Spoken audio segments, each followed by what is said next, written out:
Bismillahirrahmanirrahim. Assalamualaikum warahmatullahi wabarakatuh. Perkenalkanlah, nama saya Suryanto. Kita akan belajar riset method dan pada kesempatan kali ini kita akan belajar tentang narrative research.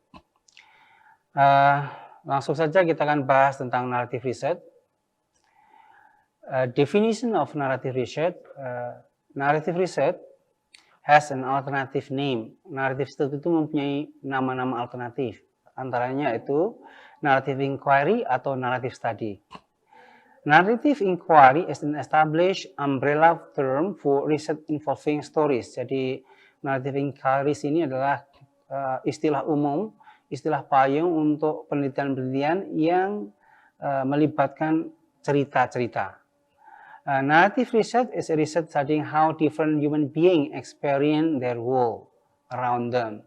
Jadi bagaimana ini hampir sama fenomenologi tapi berbeda, ini berupa dengan cerita bagaimana seseorang menjalani kehidupannya sehingga pengalaman yang berbeda, mempunyai pengalaman yang berbeda, oleh karenanya perlu diteliti dan ini bisa menjadikan data penelitian dalam narrative inquiry.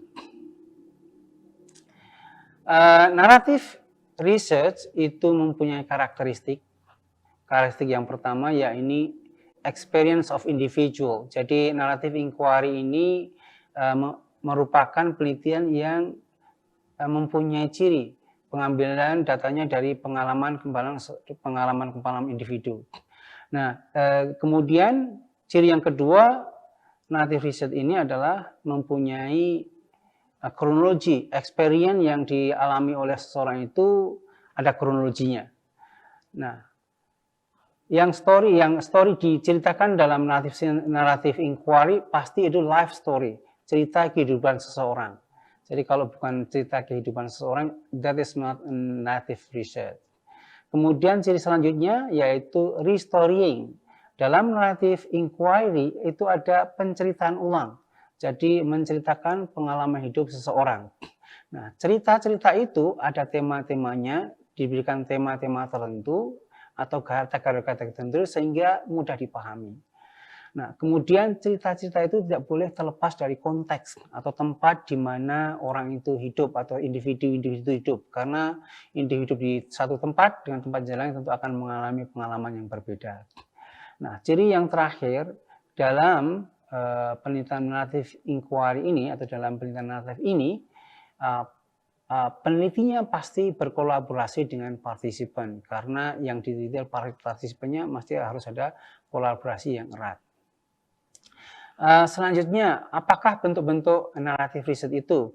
Bentuk-bentuknya saya kira banyak sekali. Saya kira ini memang faktanya banyak, misalnya autobiografi, biografi, life writing, personal account, personal narrative, narrative interviews, personal document of life, life story, oral history, autoethnographies, ethnopsychologies, personal center ethnographic, dan lain sebagainya. Itu contoh-contoh bentuk narrative research. Jadi banyak sekali bentuknya, tapi dari semuanya itu pasti berhubungan dengan life experience or life stories of someone. Saya kira seperti itu.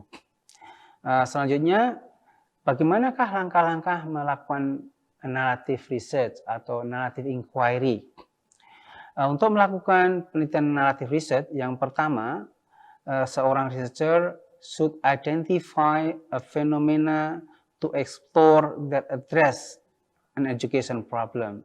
Jadi pertama kali harus mengidentifikasi fenomena dan mengeksplornya untuk address educational problem ini kalau penelitian narrative inquiries untuk educational field.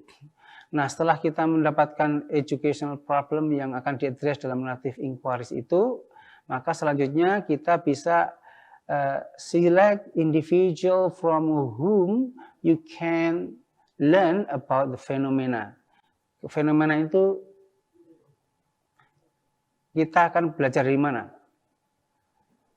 Siapa orang yang tepat? Siapa orang yang tepat yang bisa menceritakan tema itu? Nah, kalau kita ingin mengetahui bagaimana pendidikan tentang pesawat terbang, maka kita harus cari ahli pesawat terbang di Indonesia. Kalau masih hidup mungkin almarhum Habibie, tapi kalau sekarang ini mungkin putranya beliau, Ilham Habibie. Kita kan bisa mencari tahu bagaimana naratif story, his life experience, his life experience dealing with aviation. Nah, setelah seperti itu, collect story from the individual, mencoba mengumpulkan story-story itu. Nah, dalam mengumpulkan cerita-cerita individu itu, kita bisa mengambil dua. Yang pertama, we can ask them to tell the story. Kita bisa meminta sampel atau partisipan kita itu menceritakan, dan kita juga bisa mencari cerita-cerita yang ada from the field, collect other field text dari lapangan yang menceritakan tentang orang individu itu.